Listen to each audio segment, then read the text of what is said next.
Hello and welcome to the Tough Girl Podcast, a 3-time award-winning show that aims to motivate and inspire you while increasing the amount of female role models in the media, especially in relation to adventure and physical challenges. I'm your host, Sarah Williams. If you're passionate about adventure, challenge and learning from women who have overcome obstacles and achieved remarkable things, then this is the podcast for you. Every Tuesday at 7 a.m, new episodes go live featuring incredible women who share their stories, insights and tips to help you achieve your dreams and goals. You can support the Tough Girl mission by signing up as a patron. Visit Patreon, patreon.com/Tough Girl Podcast. Keep listening until the very end as I share more information about what's going on with me with Tough Girl Challenges, give shout outs and recommend other Tough Girl Podcast episodes. More information can be found at toughgirlchallenges.com.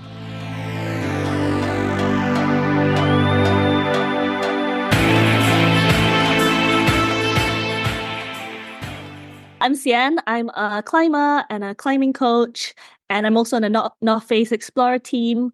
I climbed for almost 20 years. I used to do competitions quite seriously. Then I focused more on outdoor climbing quite seriously for a bit. And then now I focus on coaching and doing a good job coaching. I just published a book on climbing technique. It's called Smooth. It's all about the movement principles and techniques of climbing and all the things I use in my coaching. I wanted to share it too with everyone else. So we're going to be talking all things climbing with you and talking through your new book as well, Smooth. I always think it's fascinating, just going back to people's childhoods, where did you grow up? Were you sporty? Were you outdoorsy? Did you spend much time climbing when you were younger? So I grew up in Singapore, which is a city-state, which means it's just a city attached to nothing. And that's the whole country. So in that sense, I didn't really have any concept of outdoors growing up because it was completely urban life. I did some sports, just run around a bit, did PE, did some school clubs, not super sporty, but not sporty, just sort of general. And then I started climbing when I was 15 in school, when I joined the climbing club. And actually that was what introduced me to the outdoors. So I went outdoor climbing for the first time in Thailand on the limestone cliffs. And it was eye-opening and just game-changing. And that's where it all began. So you were being schooled in Singapore and then you went on a trip to Thailand, or you moved over to Thailand to do your schooling? No, I was in Singapore schooling until university, but I started climbing on the sort of plastic walls that we have in school when I was 15.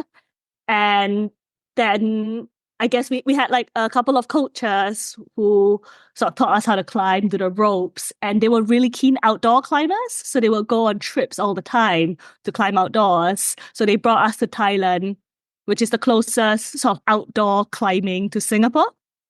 And we did a 1-week trip. And that was the first time I went outdoor climbing. And it was just kind of a very different lifestyle to a Singaporean lifestyle. And I think that's when I discovered the outdoors in that sense. Was that a really key moment for you? Was this oh, wow, this is actually what I want to do with my life? Or was that not even sort of a concept that you could become a professional climber? I don't think I was thinking that far. In fact, I just remember thinking, oh, this is so different. It was quite uncomfortable because when you go outdoors climbing, it's quite scary. And it's a totally different environment. It's quite difficult every day. We're staying in quite basic huts. The hot water is not super reliable. The light was a bit dim. I would say that I had this moment when I was like, this is amazing. I want to do it on the first trip. But I just thought this is so different. And that's very exciting because I felt up to that point, everything was very predictable. Did you come to university in the UK? Did you St Andrews? Is that right? Yeah. So that's when I left Singapore. I went to St Andrews for university, and then I stuck around in the UK ever since. So what was it like had you spent much time in England had you spent much time in England, Scotland before moving over for university? I had an uncle and his family. They used to live in London. So we would come visit every now and again, but it was just London. So I kind of picked St Andrews because I was looking for something really different, I guess. I just thought, what's the most different place from Singapore? What was St Andrews like? I can't even imagine. That must have been such a different, culturally so different as well. Yeah, it was completely different. Yeah, there were not a lot of Singaporeans there. It was just this little town in Scotland, and it was really different. It was really surprising how different it was because you kind of, I don't know, when you're that age, I when I was at the age, I really thought that, it's just be new, be exciting, it'll be cool. And you go there and everything's so different. And you suddenly realize what you did. How did you cope with the weather? Like, because my sister used to live in Singapore for like 4 years, and I've been over quite a lot. And for me, it's like Singapore temperature of like 30 degrees every day. Yeah. Yeah. Just like perfect. And then you've moved to like Scotland where it's like rain, grey Cold. skies, cloud. Yeah. And it's always windy in St. Andrews, even on a nice day. And I think I was just excited to have the four seasons. Because growing up in Singapore, you read, you have a lot of media coming in. You read books written by, like English writers, or watch things on television, and there's seasons in all these countries. And I was just really excited to experience the four seasons. Oh, that's so weird because I just never think that actually you'd never sort of experienced it going from like summer to autumn to winter to spring. It's just, yeah, it's just gorgeous sunshine.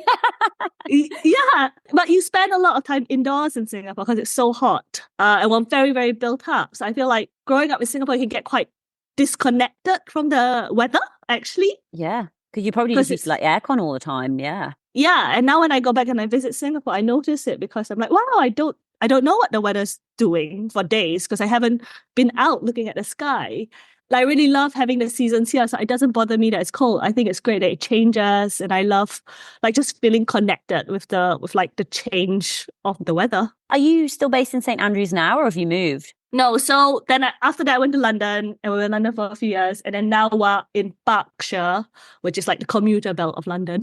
Well, let's get back to St. Andrews then, because is that where you joined like the mountaineering club or the climbing club? I was already climbing for 4 years, 5 years at that point. So I knew I would join the mountaineering club. And it was a completely different culture because it was much more mountaineering and much less of indoor climbing. So it was a lot about going out in the highlands, going out in winter. I was convinced I was going to die in St. Andrews. It was so bad. And it's like student led. So it's not like anyone's that organized. And there's a lot of things that people take for granted when they kind of grew up being outdoors. Like, I didn't have this concept of walking boots, like hiking boots. Everyone was making fun of me.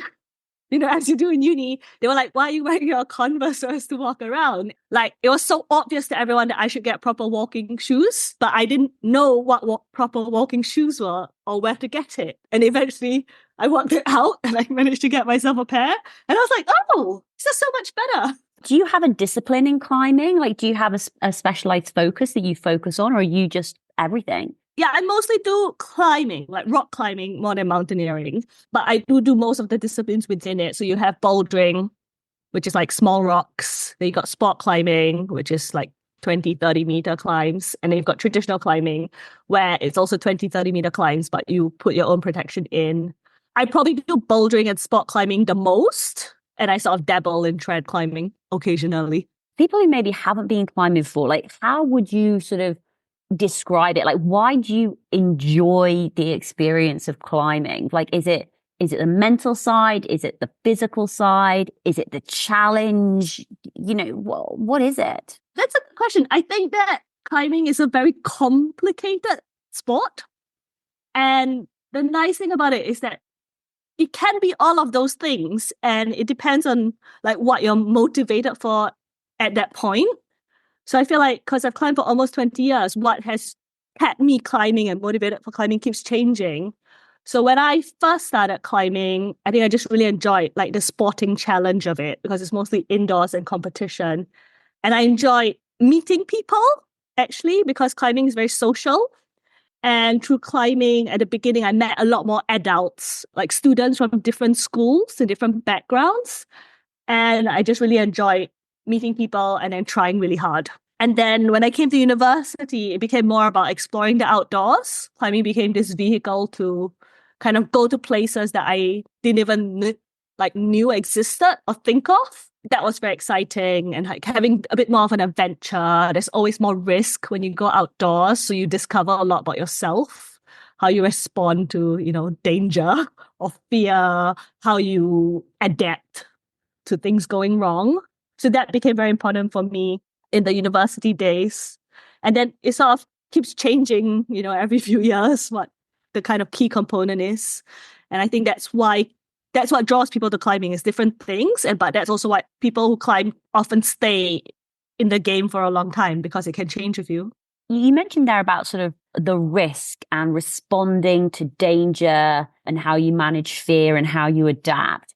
Could you sort of talk us through maybe a situation where you felt at risk or you felt in danger, or you felt some fear and how you adapted or what you learned from that experience? Yeah, so quite common thing that happens more often than you wanted to is when you're sport climbing. So that's when you're doing maybe a 30-meter climb, and there is bolts in the wall. So you clip the bolts as you go up, and they're sort of like a moving anchor. So you have a new anchor every few meters. And when you're doing a climb for the first time, you don't always know where you don't know what you're doing essentially because you've never tried it before, and you're going up and you don't always know how far the bolts are from each other because you can't see it beyond the first sort of 10 meters. And it's quite often you start climbing and you're above a bolt, so we call it like a run out. So the bigger the run out means like the higher you are from the bolt and the bigger potential fall you're going to take. And obviously the bigger the fall, the more potentially dangerous it is. I just remember because I wanted to visit all the very classic climbing areas, the very historic ones. And the more historic a place is, usually the bolts are further apart from each other because of the way the climbing history has gone. And I just remember going to Seus in France, which is a very famous crag. And like every climb you did, you're facing this like giant run out.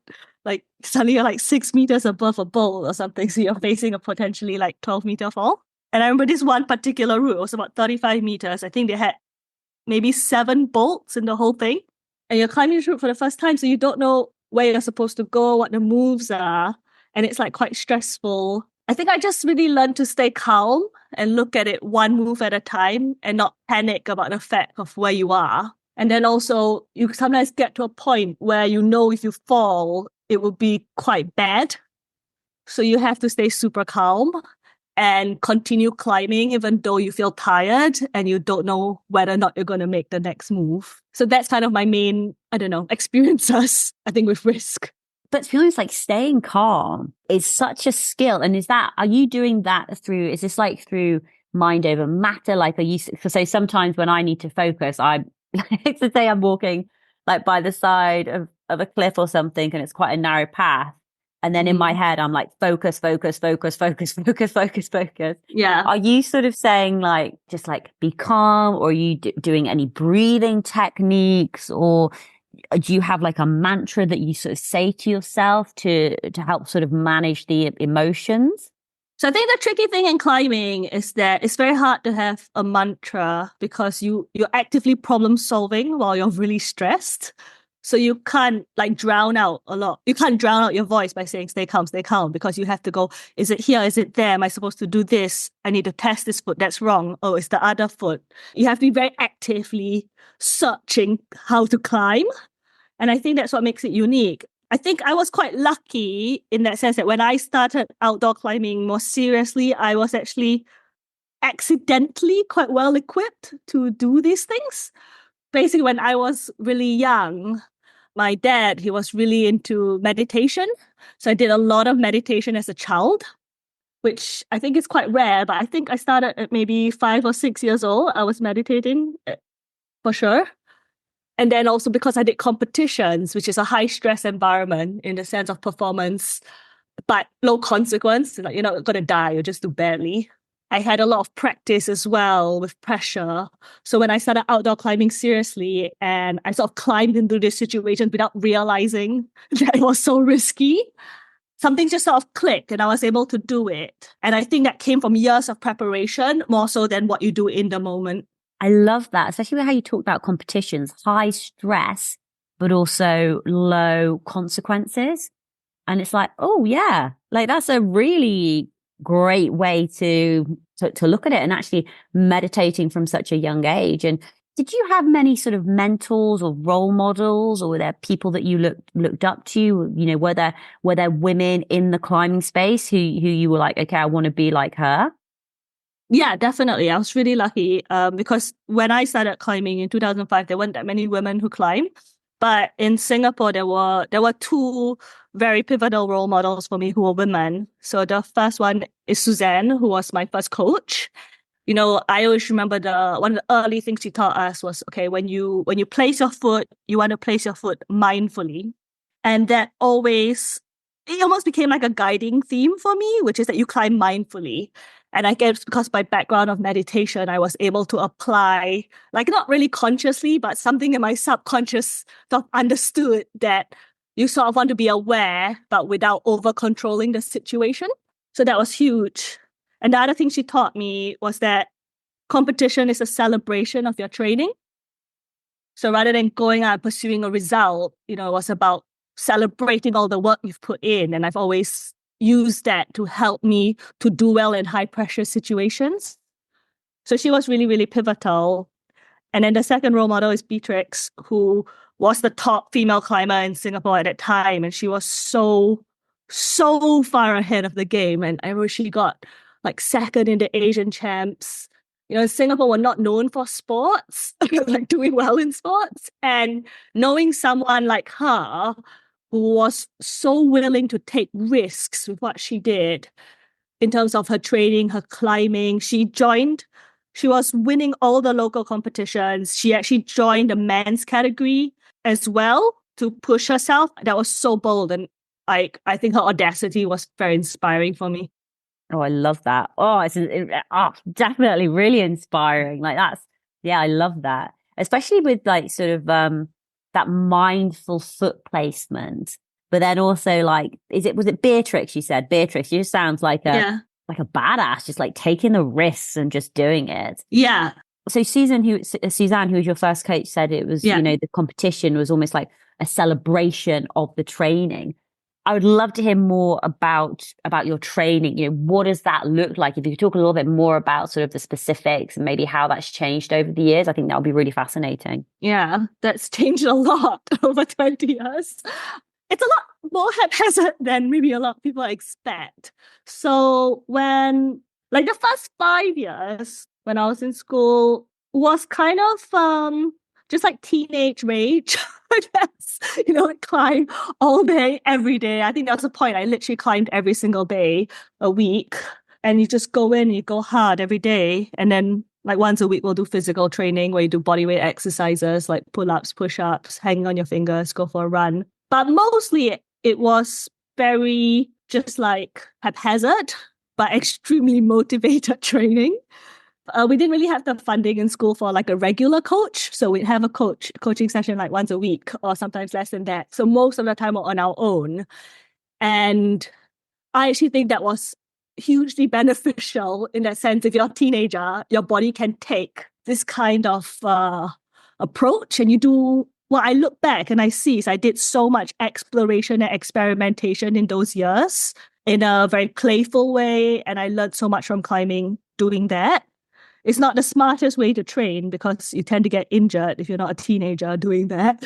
But that was the first 5 years, I'd say. And then before you just move on, just teenage rage. What happened to the meditation? You still got some angst, It's not you have. I think, I think teenagers are always difficult for their own ways, and I think it's not so much rage like angry, but I just felt this like very strong drive to, I guess, I was searching for something and maybe to prove yourself a little bit and to find kind of your place in the world, maybe.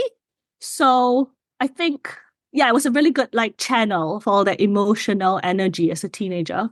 And then, so sorry, after the teenage years, after the rage and the sort of the haphazard training, but you're motivated, you're training hard. What sort of happened next? I think we tried to be a bit more systematic in university, maybe tried to like make plans. Never quite worked out. Well, we tried. I think I did a little bit more systematic training in university, but because it was kind of in St. Andrews and it wasn't like a huge training culture there, so more time was spent going outdoors and climbing outdoors. But there was some effort to follow a plan, do like laps of climbs or again, do some like hanging on the fingerboard or going bouldering, which is like a classic training method. So I think in those years, in uni, I think the main way I think of training was just trying to get outdoors as much as I could to learn about that. And I always got a lot better by going outdoors and trying as hard as I could. So one of the things I think about now is training. The way I see training is more of a mindset rather than like a plan. Because training for me means going out there and pushing yourself to do something difficult and to learn something.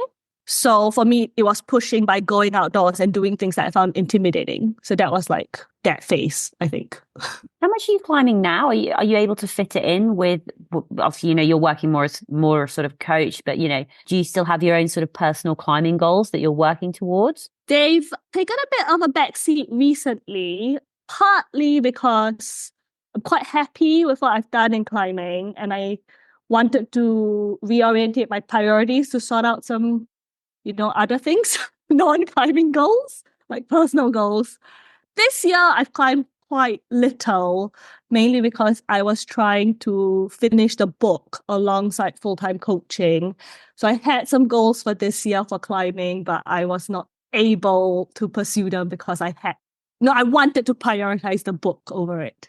But now that it's out, my new goal is to regain a more regular climbing routine. And then I'll see where we land at the end of the year. So let's talk a little bit more about the book then. How did the book come about? Was it your idea? Did you reach out to a publisher? How did it evolve? Have you always sort of been a writer?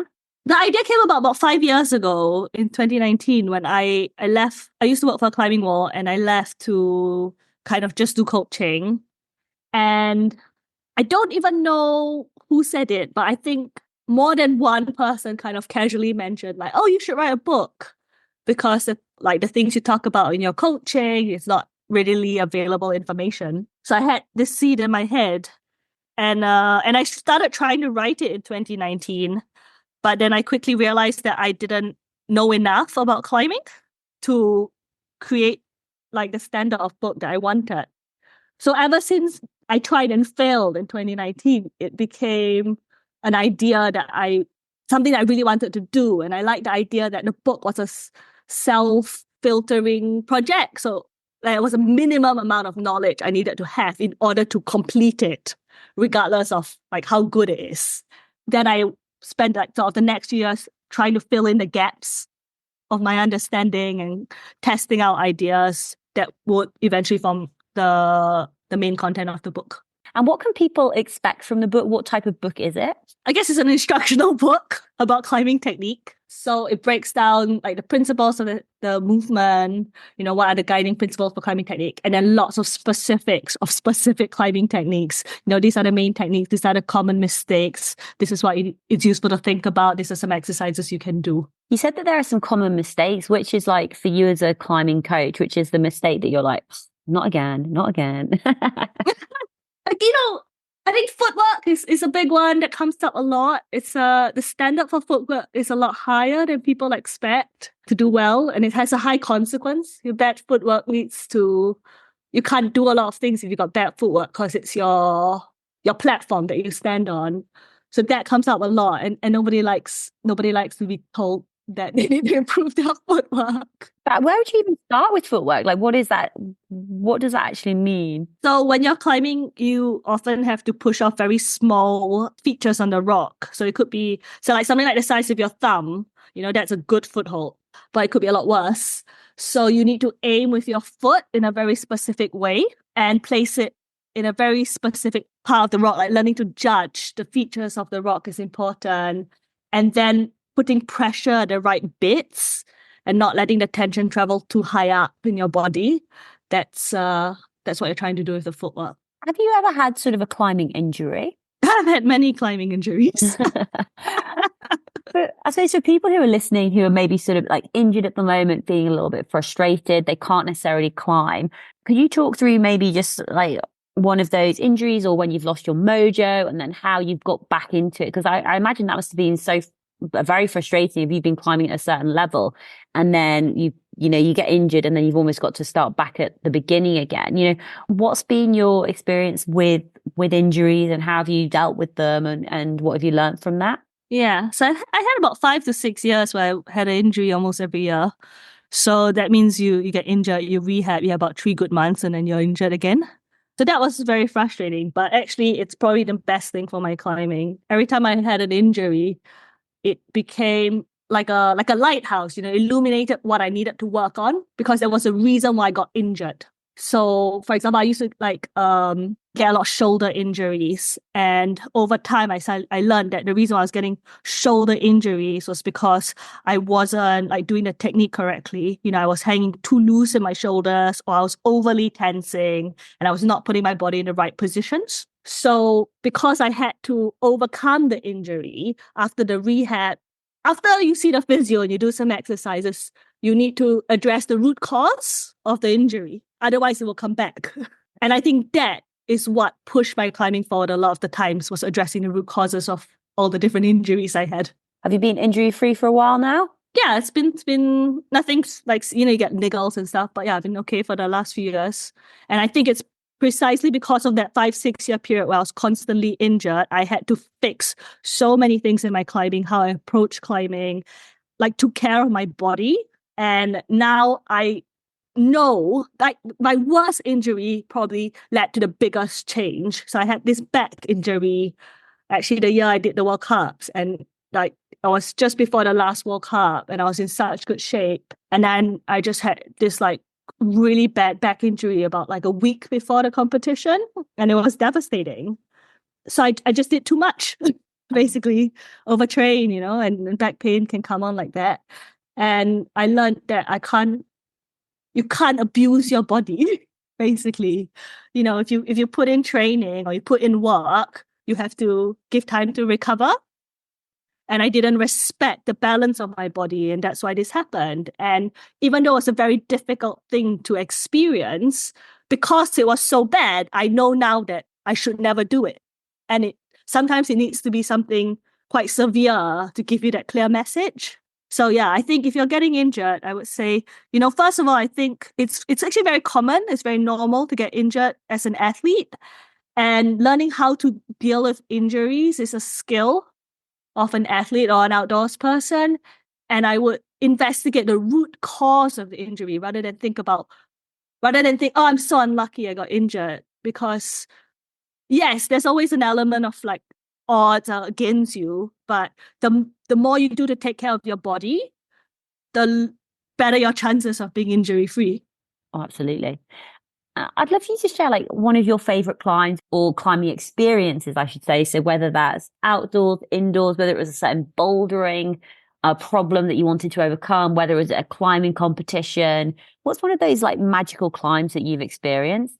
Yeah, okay, that's it. Easy. I know like the best day of my climbing life. It was in the Verdon Gorge, which is in France. It's like a beautiful, beautiful place. It's terrifying because it's about 200 meters and you start from the top. So you abseil down about like 150 meters and you climb up. So it means it's very hard to escape if you don't make it to the top. So talk us through that in a bit more detail. Yeah, normally you start at the bottom, and if you don't make it, you can sort of like leave a bit of gear and then you can escape the system. But here you start at the top and you abseil down and you climb back up to the top, which is why it's very, very committing.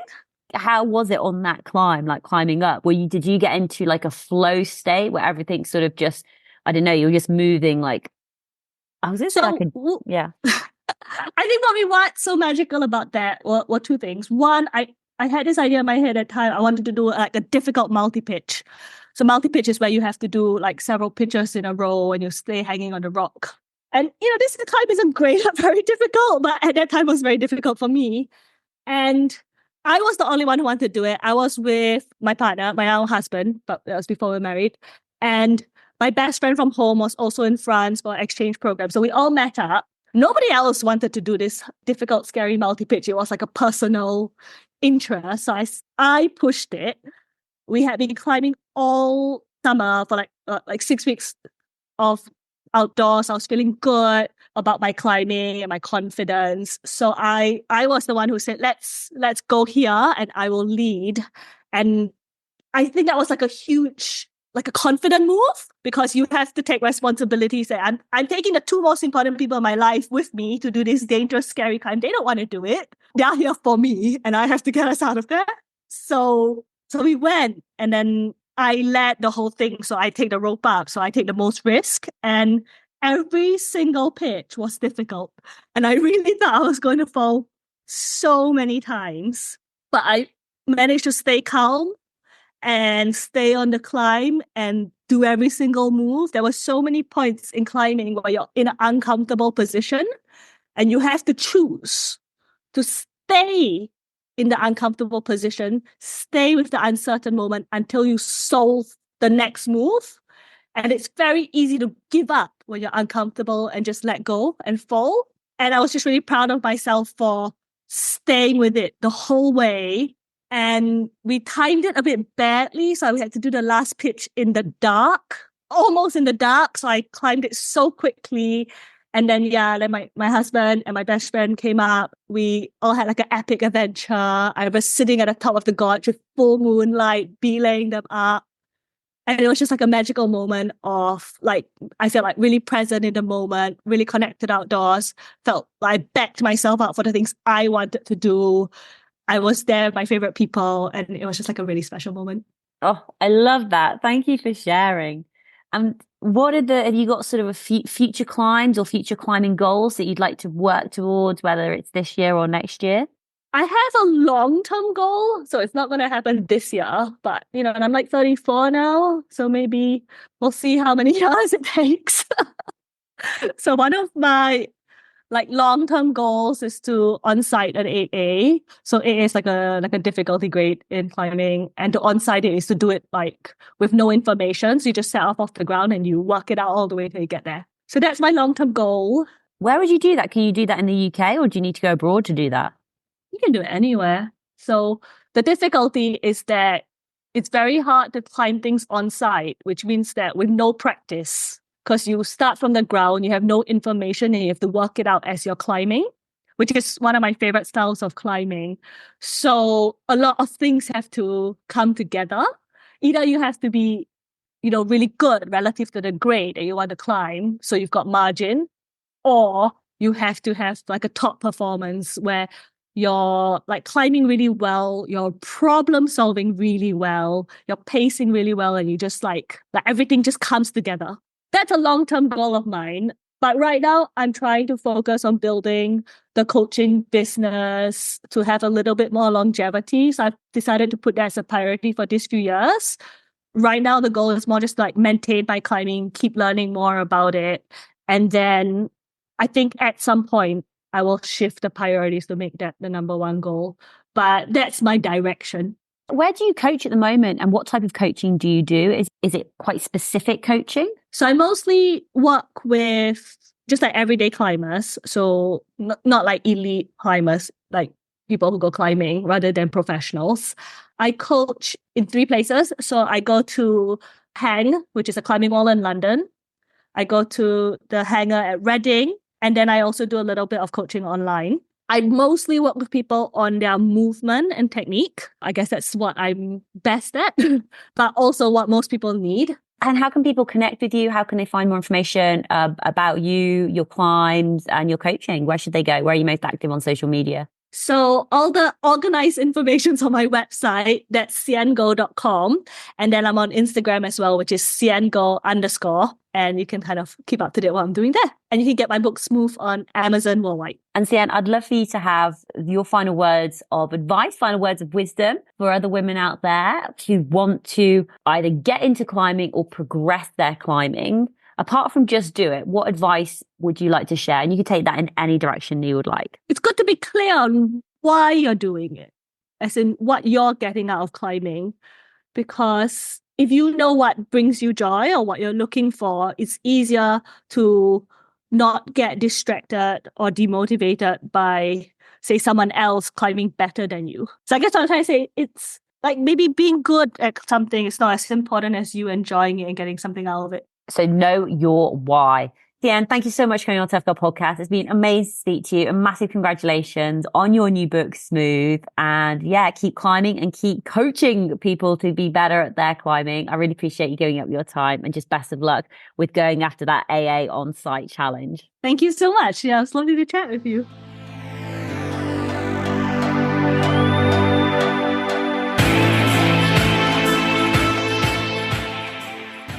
Hey tribe, how you all doing? I hope you're all keeping super well. Happy holidays, 24th of December. I hope you've got a wonderful Christmas day planned. And if you're listening to this to de-stress, then thank you so much for choosing to listen to the Tough Girl podcast and to get inspired.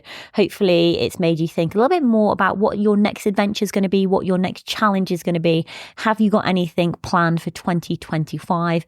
If not, don't worry, it's not too late. You've still got plenty of time to make a decision, to commit, to take that first step.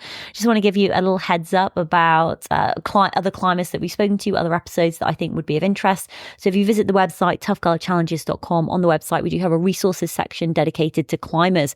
So we've spoken to a whole wide range of women who do all different types of climbing. So we've spoken with Deirdre Woolnick-Honolt, who shares more about redefining retirement, overcoming fear and ageism. She's the oldest woman to climb El Capitan in Yosemite National Park.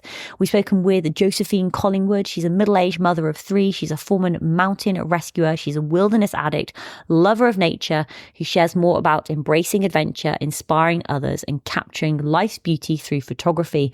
Lisa Thompson, she shares more about how she went from a novice climber and breast cancer survivor to summiting Mount Everest and K2. And she's inspiring others to reach new heights through her book, Finding Elevation, Fear and Courage on the World's Most Dangerous Mountain. We've spoken with Dr. Hannah Locke. She's an emergency and expedition doctor specializing in high altitude mountain environments. She's a qualified mountain leader and mountain rescue trainee. So if you want to find more women who are into the world of climbing, when you visit the website, visit the resources section, and there is loads of episodes for you to scroll through. There's so many episodes now because the Tough Girl podcast has been running since 2015. There's over 700 episodes in the back catalogue. So if you do have a specific niche or an interest, you'll be able to find more women in that niche. Now, if you're thinking, Sarah, that actually I'd love to listen to a woman who's done X, Y, and Z, but you haven't spoken to her yet, please let me know. I would love to hear from you. Send me an email, sarah@toughgirlchallenges, or drop me a DM on Instagram @toughgirlchallenges. Just let me know the women that you would like me to speak to.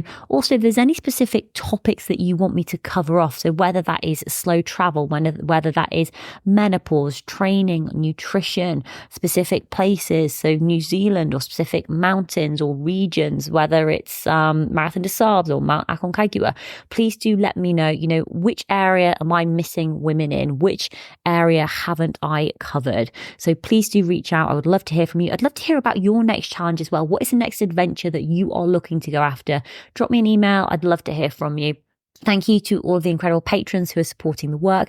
If you are currently in a financially stable position and you'd like to drop the Tough Girl podcast a little Christmas present, then if you visit the website, there is a PayPal donate button on the website, or you could sign up as a patron by visiting Patreon, patreon.com/Tough Girl podcast.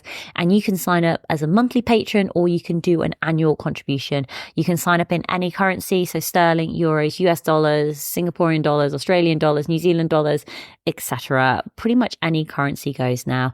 It really does make a massive difference having a regular source of income coming in. Thank you again for listening to the Tough Girl podcast. It really does mean the world to me. I'd love for you to tell one friend about the Tough Girl podcast. Show a friend how to listen to the Tough Girl podcast. If they don't know, share it with them. You could change their life. Thank you again. I think I've said thank you for listening so many times, but I just want to get my gratitude out there because I appreciate you. But all that's left for me to say is, wherever you are, whatever you are doing, give it your all, give it 110%, get after it, go for it, believe in yourself because I believe in you. Take care, lots of love, and I'll speak to you soon. Bye.